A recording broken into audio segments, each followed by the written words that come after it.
சிவாய நம. வணக்கம். நான் உங்கள் ஜோதிடர் கருப்புசாமி கேஜிஎஃப். நெக்ஸ்ட் ஜென் சேனலை பார்த்துட்டு இருக்கிற அனைவருக்கும் வணக்கம். இன்றைக்கி என்ன தலைப்புன்னு கேட்டிங்கன்னா, ராகு கேது பெயர்ச்சி. பொதுவாகவே ராகு கேது பெயர்ச்சின்னு கேட்டாவே ஒரு யோகத்தை கொடுக்க போகுதுன்னு சொல்லக்கூடிய அர்த்தம்தான் ராகு கேது பெயர்ச்சி. ராகு யாருன்னா ஜாதகருடைய அப்பாவுடைய அப்பா. கேதுன்னா அம்மாவுடைய அம்மா. அப்போ ஜாதகத்தில் ராகு பகவான் பலமாக இருந்துருச்சுன்னா பெரிய பெரிய ரிசார்ட்டு, ஹோட்டல்ஸு, 3 அடுக்கு 4 அடுக்கு ஃப்ளாட்ஸ் கட்டக்கூடிய அமைப்பு, ஏக்கர் கணக்கில் இடம் வாங்கக்கூடிய ஒரு தன்மை, இப்படி யோகங்களே அள்ளி கொடுக்கக்கூடிய ராகு பலமாக இருந்தால் வெளிநாட்டு தொடர்புடைய ஒரு வேலை, வெளிநாட்டு பிரவேசம், உள்நாட்டிலிருந்து வெளிநாட்டு பிரவேசம் பண்ணுறதுக்கு ராகுவுடைய தன்மை வேணும். சந்திரன் சொல்லக்கூடியது பாஸ்போர்ட்டு, ராகுன்னு கேட்குறது வெளிநாட்டுக்கு போகக்கூடிய ஊந்துதல் பண்ணக்கூடிய ஒரு தன்மை தான் ராகு பகவான்.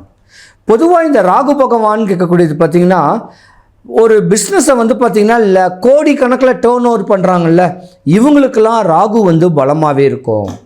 பெரிய பெரிய கம்பெனி வச்சுக்கக்கூடியவங்க, பெரிய பெரிய ஹோட்டல்ஸு, இந்த மாதிரியான ஒரு தன்மைக்கெல்லாம் ராகு பகவான் பலன் வாய்ந்ததாக இருக்கக்கூடிய நேரம் உண்டு. ஆனால் கேது பகவான் பலமாக இருந்தால் கோயிலில் அர்ச்சகர், ஸ்பிரிச்சுவல் ஸ்பீச்சு, ஆன்மீக தன்மையில் ஏதாவது ஒரு அமைப்பு, ஏதாவது ஒரு பதவி, இல்லை ஜோதிடன் சொல்லலாம், குறி சொல்லலாம், அருள்வாக்கு சொல்லலாம், இதெல்லாம் கேதுவுடைய தன்மை. ஆனால் ஜாதகத்தில் ராகு பகவான் உல்டாவா போணுச்சுன்னா கத்தியை கையில் வச்சுக்கணும், பையில் வச்சுக்கணும், துப்பாக்கியை உள்ளே வச்சுக்கணும். ஏன்னா உங்களை நீங்கள் காப்பாற்றிக்கிறதுக்காக இந்த மாதிரியான ஆயுதங்களை நீங்கள் பயன்படுத்தக்கூடிய தன்மை வரும். அதாவது ஸ்மக்லிங் பண்ணுவாங்க, நம்ம நாட்டுக்கு பீடையாக இருப்பாங்க, உள்நாட்டுக்கு பீடையாக இருப்பாங்க. ஏன் ஏதாவது ஒரு கொலை களவு செஞ்சால் பயம் இருக்கும்ல, அந்த பயத்தோடு இருக்கக்கூடிய தன்மை ராகு பகவான் உல்டாவாக போச்சுன்னா. பொதுவாகவே இந்த ராகு பகவான் உல்டாவாக போகிறதுக்கு உண்டான ஒரு காரணமும் இருக்குது. உதாரணம், கறி கடை வெட்டுறாங்க பார்த்தீங்களா, கறி வெட்டுறாங்களே, அவங்களுக்கு ராகு பலன் கொடுக்காது. ஏன்னா எப்பயுமே கையில் கத்தி இருக்கும். அந்த ராகுன்னு சொல்லக்கூடியதான் அந்த கறி கட்டை, அதாவது அந்த புளிய மரம்னு சொல்லுவாங்க. அந்த புளிய மரம் ஜாதகத்தில் இந்த மாதிரி கறி வெட்டுறவனுக்கு தான் உல்டாவாக போயிடும். அதே போல் பிரயாணத்தில் ஏதாவது ஒரு லாங் டிரைவ் போகும்போது புளிய மரத்து மேலே கார் மோதிச்சுன்னு சொல்லக்கூடிய ஹெட்லைன்ஸ் வரும் பார்த்தீங்களா, இதுக்கு காரகனும் ராகு தான்.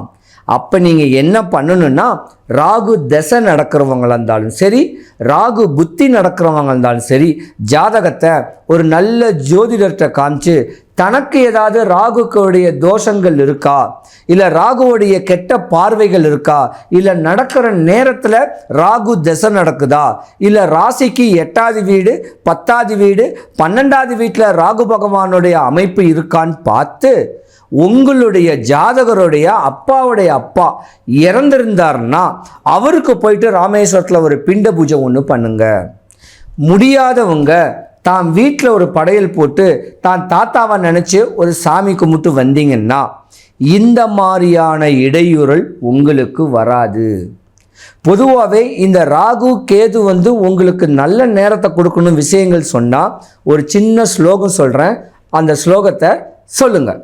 இன்பமே செய்யும் ராகு கேது பகவானே, அன்பால் நான் உன்னை அடிபணிவேன், என்பால் நான் அடைந்த துன்பங்கள் போய் இருள் அகற்றி தூய நலம் திகழ எனக்கு இன்றே தருவாய் அருள், ராகு கேது பகவானே போற்றி. இந்த ஸ்லோகத்தை சொல்லுங்க, உங்களுக்கு சுபிக்ஷம் கிடைக்கும். சிம்மராசி.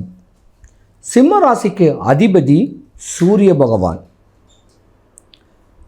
சிம்மராசியை பொறுத்த வரைக்கும் கர்ஜனை உள்ள ஒரு ஜாதகம், ஆண் ஜாதகம், அன்புக்கு பண்புக்குத்தான் அடிபணிஞ்சிருக்கக்கூடிய ராசி சிம்மராசி.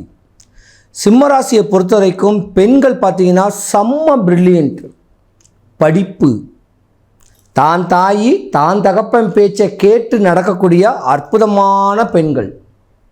ஆனால் சிம்மராசியை பொறுத்த வரைக்கும் பெண்கள் டீனேஜுக்குள்ளே ஏமாற்றப்படுவீங்க. அது அந்த காதல்னு சொல்லக்கூடிய தன்மையிலையும் ஏமாற்றப்படக்கூடிய வாய்ப்புகள் நிறையா இருக்குது. சிறு வயசுலேயே கல்யாணம் நடக்கிறதுக்கான ஒரு வாய்ப்பு இருக்குது. கல்யாணம் காட்சி நடந்துட்டு ஒரு 25-35 வயசான உடனேயே மாமியாருக்கும் உங்களுக்கும் ஆவாத நேரமும் நடக்கும். அந்த மாமியாருக்கும் உங்களுக்கும் ஆவாத நேரத்தில் மாமியார் உங்களை பலவிதமான தூற்றலும் பண்ணுவாங்க. ஆனால் உங்கள் பிள்ளைங்களையும் உங்கள் கணவரையும் அரவணைப்பீங்க. கல்லு மண்ணு சுமந்தாது உங்கள் குடும்பத்தை காப்பாற்றக்கூடிய தன்மைகள்லாம் உண்டு. சிம்மராசியை பொறுத்த வரைக்கும் தான் பெற்ற பிள்ளைங்களுக்காக வாழ்க்கையவே அர்ப்பணிச்சுட்டு போயிடுவீங்க.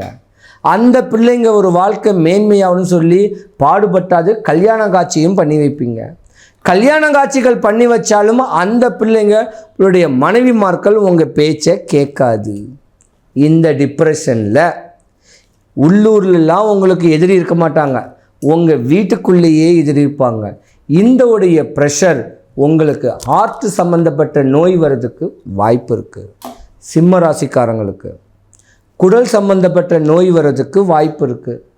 சிம்ம ராசியில் உள்ள பெண்களுடைய கணவனும் ஆகாது, உங்கள் பிள்ளைங்களுடைய மனைவிமார்களும் ஆக மாட்டாங்க. இது விதி. ஏன்னா 2025க்கு முன்ன வரைக்கும் கண்டகச்சனி உங்களுக்கு இருந்துச்சு. உங்கள் ராசிக்கு 8வது வீட்டில் ராகு பகவான் இருந்து உங்களுக்கு விரயத்தை தான் கொடுக்கும். உற்றார் சுற்றார்லாம் உங்களுக்கு தொந்தரவு பண்ண மாட்டாங்க. உங்கள் வீட்டுக்குள்ளே இருக்கிறவங்களையும் உங்களுக்கு பிரச்சனை பண்ணக்கூடிய தன்மைகள் வந்துட்டு போயிருக்கும். ஆனால் இன்னைக்கு ராசிக்கு 7வது வீட்டில் தான் ராகு பகவானுடைய பெயர்ச்சி, கேது பகவான் ஜென்மத்தில் பெயர்ச்சி. சிம்மராசியில் உள்ள பெண்கள் ஆன்மீக ஈடுபாட்டில் தெய்வ அனுகிரகத்தில் ஒரே ஒரு ருத்ராட்சம் போட்டுக்கிட்டீங்கன்னா உங்களுக்கு எந்த குறையும் வராது. படிக்கிற குழந்தைங்களாக இருந்தாலும் சரி, வயதானவங்களாக இருந்தாலும் சரி. ஆனால் சிம்மராசியில் உள்ள பெண்கள் இந்த 2025 ஏப்ரல் டு அடுத்த ராகு கேது பயிற்சிக்கு கவனமாக இருக்கணும். நாக தோஷங்கள் இருக்கக்கூடிய தன்மை உண்டு. ராசிக்கு 7வது வீட்டில் ராகு பகவான் இருக்கிறனால காதல் பண்ணிங்கன்னா நீங்கள் மாட்டிக்குவீங்க. உங்களுக்கு 2 தாரத்துக்கு வர்றதுக்கு உண்டான விஷயங்கள் நடந்துடும். தாரம் நிற்காது. நீங்கள் உங்கள் குடும்பத்துக்கு ஏமாற்றப்படுவீங்க. சிம்மராசி பெண்கள் ஒரு 25-27 வயசை தாண்டிட்டிங்கன்னா நீங்கள் பெரிய படிப்பு படிப்பீங்க. சிம்மராசியை பொறுத்த வரைக்கும் ஆண்கள் நிறைய விரயம் பண்ணியிருப்பீங்க. 2025க்கு முன்ன வரைக்கும் கார் வாங்கணும், லாரி வாங்கணும், வண்டி வாங்கணும், இப்படி தான் விரயம் பண்ணுவீங்க. ஆனால் இந்த 2025 7ஆம் இடம் இருக்கிறனால பிஸ்னஸ் பண்ணுறவங்களுக்கு யோகம், அரசியலில் பிரவேசம் பண்ணக்கூடியவங்களுக்கு யோகம். சிம்மராசியை பொறுத்த வரைக்கும் முன்ன எப்படின்னு தெரியாது. இந்த வருஷம் நீங்கள் கொஞ்சம் கவனமாக தான் இருக்கணும். ஏதாவது ஒரு தெய்வத்தை கையில் பிடிச்சிக்கணும். ஏன்னா சிம்மராசியில் ஒரு 27-30 வயசுக்கு மேலே கல்யாணம் ஆகாதவங்களுக்கு சுக்கிரன் கெட்டு போயிருக்கும். அவங்களுக்கு இந்த ஒரு வருடத்தை விட்டு அடுத்த வருடத்தில் தான் கல்யாண காட்சிகள் பண்ணணும். ஏன்னா 7ஆம் இடத்துல கலத்தரக்காரகன்னு சொல்கிற இடத்துல ராகு பகவான் இருக்குது. இல்லைன்னா சிம்ம ராசிக்காரங்க உங்கள் ஜாதகத்தை ஒரு ஜோதிடர்கிட்ட கொடுத்து இந்த வருஷம் எனக்கு என்ன பலன் நடக்கும், என்ன பலவீனமாகும், என்னென்ன பிரச்சனைகளை நான் ஈடுபடுவேன் அப்படின்னு கேட்டு அதுக்கு ஒரு சாந்தி கொடுத்துக்கிட்டிங்கன்னா உங்கள் வாழ்க்கை தெளிவாயிடும். ஜாதகம் உல்டாவாக போனால் சிம்மராசியில் உள்ள ஆண்கள் சிறைவாசம் போகக்கூடிய நேரம் வரும். பழைய குற்றங்கள், ஏதாவது ஒரு வம்பு தும்பு வழக்குகளில் இந்த வருஷத்துக்கு ஆள்படக்கூடிய நேரம் வரும்.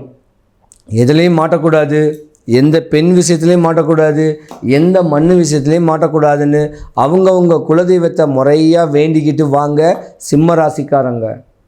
சிம்மராசி ஆண்களுக்கு கோபம் அதிகமாக இருக்கும், ஆனால் குணமுள்ளவங்க தான். இப்போ எந்த பிரச்சனையும் பண்ணக்கூடாது. தனக்கு கல்யாணம் ஆகிடுச்சா மனைவி மக்களோட சந்தோஷமாக இருந்துடணும், தான் தாய் பேச்சை கேட்டு நடந்து போயிடணும். வீணா விவாதங்கள் பண்ணிங்கன்னா உற்றார் சுற்றாரே உங்களை வெறுக்கத்தக்கக்கூடிய நேரங்கள் நடந்து தேவையில்லாத ஒரு டிப்ரெஷன் தேவையில்லாத பிரச்சனையில் ஆள்படக்கூடிய நேரம் வருது. கேது பகவான் உங்கள் ஜாதகத்தில் பலமாக இருக்கிறனால அம்மா வழி முன்னோரை நீங்கள் நினைக்கணும். இப்படி நினச்சி வாழ்ந்து வந்தீங்கன்னா சிம்மராசிக்காரங்களுக்கு எந்த குறையும் வராது. சிம்மராசிக்காரங்க ஏமாற்றப்படக்கூடிய ஜாதகம் ரொம்ப பயமாக தெளிவாக இருக்கணும். சிம்மராசி அன்பர்கள் அனைவருக்கும் சுபிக்ஷம், ஐஸ்வர்யம், கடாட்சியம் கிடைக்க வடபழனி ஆண்டவனுடைய அனுகிரகம் உங்களுக்கு பரிபூர்ணமாக கிடைக்கணுயா. சிவாய நம.